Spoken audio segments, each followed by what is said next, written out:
I have tested Velotric Discover last 2 weeks, and this model has already proven itself as an impressive entry into a bike market with a low price and very high quality components and overall a very good looking e-bike. Now the company is introducing a new fat tire e-bike for all-terrain, all-weather riding. This is the Nomad 1 model. It is a beefier version of Discover 1 with bigger motor, 750 watt, wider reinforced frame, set up with more power, higher torque and giant 4x26 inch tires capable to tackle any obstacles. The Nomad 1 model is focused on multi-season versatility for those that want to ride in the snow, sand or muddy off-road with increased traction.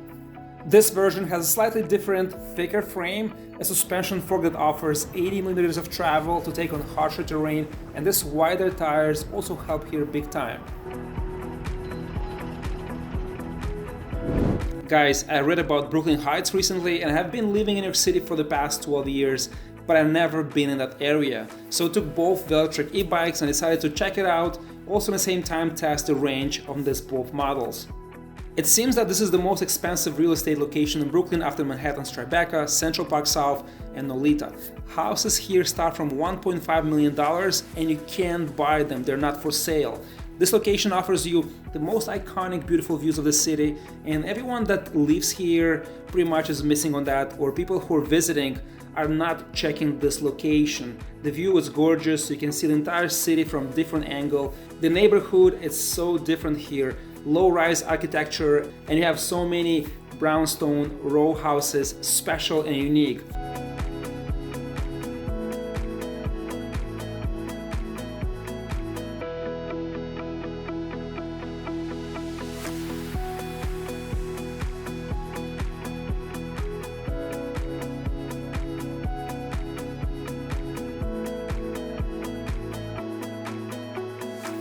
If you're visiting New York, don't get stuck in Times Square area, Midtown, downtown, Central Park. Make sure you check Queens, make sure you check Brooklyn, Brooklyn Heights. Different neighborhoods, different vibe, different culture, different food, different entourage, so much more diverse and so much more beautiful. And having an electric bike definitely helps you to stretch the area, cover more, see and experience more, check different shops, different restaurants, really bond with the neighborhood and experience New York from different perspective. The Nomad model has 48 volt system, 14.4 amp hour battery capacity, constructed with 21700 Tesla grade cells. The battery, it's easy to charge on the bike or outside the bike. We also have battery indication here that shows capacity.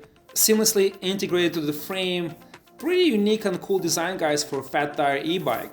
You have this drop that continues from the handlebar all the way to rear axle. We don't have that drop triangle, which I like more on the Velotric Discover, but it's much bigger frame, has different points. You have 7 different colors to choose from, and I think it's quite comfortable for longer rides. The charger. It is compact and it is fast, 3 amps an hour, 54.6 volts, so 48 volt system. And I like the design and it's a good quality charger.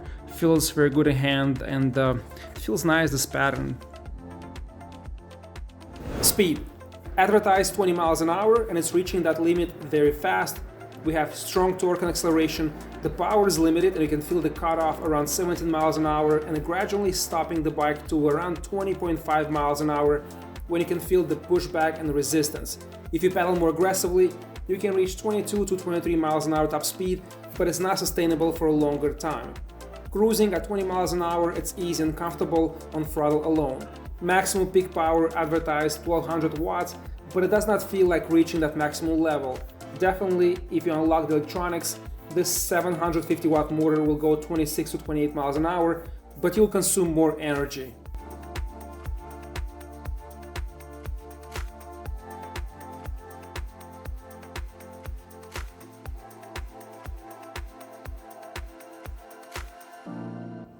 Range.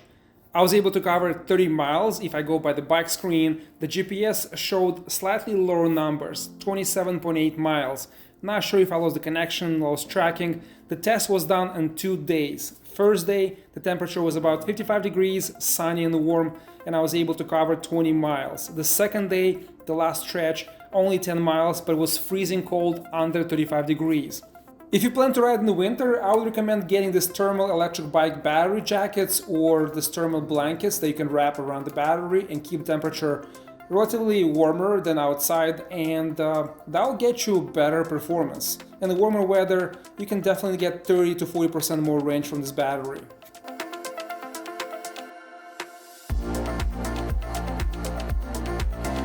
Have two bikes next to each other, and I'd like to go over differences and show you guys what's the same. So pretty much the batteries I think are the same. You can probably swap them between the models, 14.4 amp capacity. Now here we have 750 watt motor, a rear hub. That one is 500 watts, a gear rear hub motor, maximum 900 watts. The frame, as you guys can see, pretty much the same frame. The only difference is here we don't have that bend triangle, which I like a lot. It looks more special and gives that a different feel. Here it's a bigger frame, slightly taller, and here we have a bigger pocket here, bigger controller probably because I have bigger motor, more substantial welds, and it's slightly thicker on the side if you compare that part with that part. Seat post the same. If you look here at the derailleur in the back, we have Shimano Altus, average shifter that you see on majority of electric bikes, and that one, it's a Shimano Tourney, much nicer, a little higher quality and shifter. Sprockets, we have different designs. This is how Nomad looks like, and that's the on Discovery one, more polished, a little bit smaller in outside diameter. Plastic fenders, much wider tires, 2.5 by 26. So much smaller. The light in the front, smaller light, much bigger light. The handlebars are the same. We have the throttle on the left hand side. Here we have the throttle on the right hand side. The same console, the same nice screen, the same pretty much settings. Shimano Alivio shifter, much better shifter, and it just looks more premium. The same nice grips with the hardware that can secure, very comfortable. So I think like we'll have better shifter there, so I think it makes more sense to have the same shifter on this bike. 8-speed cassette, over there have 7-speed cassette. So you can set up this one with 8-speed to 7-speed. And I think this shifter looks so much better compared to the low-end CIC Shimano shifter. If you look at the brakes, the same, I think they're Logan brakes, exact the same brakes, the same discs. And if you look at the brakes here, it is exactly the same brake. Now the fork, this is much narrower, but they're the same settings, the same preload, the same adjustments, just different knob here. So pretty much it's the same bike, different settings. So this Nomad one is limited to 20 miles an hour. I can pedal, push harder and get to 21, 22, but it's not sustainable for long term. 20 miles an hour, 1920, very comfortable, very easy. You can just cruise. The same on the throttle, 20 miles an hour, and it's limited. So that's probably the purpose behind, to keep the bike to offer you longer range. If you go faster, which is very easy to do, if you unlock the motor, you'll get probably 20 miles an hour, but you'll go for this battery really, really fast. The same charging port. I can tell you from the start that this is much brighter, much more powerful light. From both bikes, because I live in the city and I don't do much trails, I like more the Discovery one. It's more polished, feels more premium. It's thinner, nimbler, faster, more convenient for the city. I like these tires, high quality, and it feels so nice, so grippy. Now when you press brake, we have a rear active light, very handy and very cool for the city. We don't have any lights on this model. The bike is powerful. If you go on the 5th level and you start from dead zero, it's very punchy and kind of jerks a little bit. It's very powerful, but then once you hit 50 miles an hour, it dies down and it slows down to 19-20. So you can see that reduction in power. It's purposely designed so you save range. Even like the front. Yeah, the front is very bright. It's bright. Even like on the bottom or anything. Yeah, you can see it's very bright, yeah. And this is not as bright. missing the... Right, but let's fix it a little. Yeah, there you go. Yeah, It is, but not so powerful, it's yeah. not too much, yeah. It's more like a spotlight, Way, yeah. Nothing in the back. Nothing in the back, yeah.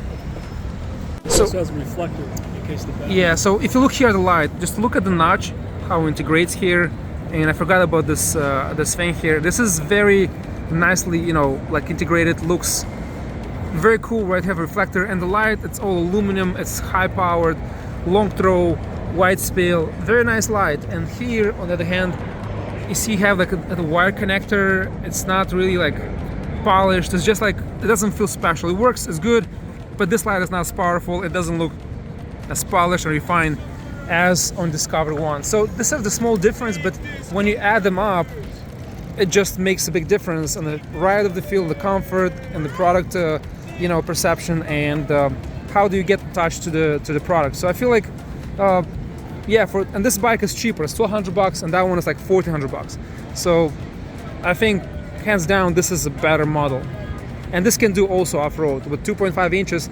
You can definitely, you know, probably more vibration, more rebound, more energy going back into your handlebars, but still I think it's worth it. You get a seat post on the back, you get a rack, and this is a perfect commuter that'll do off-road and the city. You rode both of the bikes, and I'm curious to see what you think, you know. Okay, so I rode both of them. I definitely like this one. Why? One of the main features I like is the brakes, the lights and everything else. It's very limbo, it's very light in the sense I can carry it. While I was riding, I was too much off to the left. I just took my foot and just went like this, you know, so it was a lot easier to move it around and stuff like that. That baby, it's heavy. It's heavy, It's yeah. definitely heavier. And I'm about 200 pounds. And for me to carry something, it's not bad, but definitely this guy. This feels more polished, more premium, It's definitely, yeah. And it even feels evenly distributed. We went through cobblestone and everything else, and it just felt like it was just right on it. And I didn't even need a post that had like a spring or anything. Well, it's like better that. to have that, you know, it helps, Yeah, you know, but what I'm saying is, like, out of the box, still good, yeah. I yeah. think from a ride perspective, I definitely like this one. It was I like easier to more this use. one too, yeah. Yeah, it was definitely easy to use. Perfect, yeah. So this is, guys, our thoughts about the bikes, and as I mentioned earlier, I think you're going off-road makes sense, but I feel like this has a special feel and that special touch when you ride it. It just feels different from all other bikes and the similar class, and also the price. The price makes the biggest difference. Here, on the other hand, it's just like, I feel like it's just copied from that bike. And with Nomad One, you get bigger size bike, heavier frame with giant wheels to suit better off-road riding.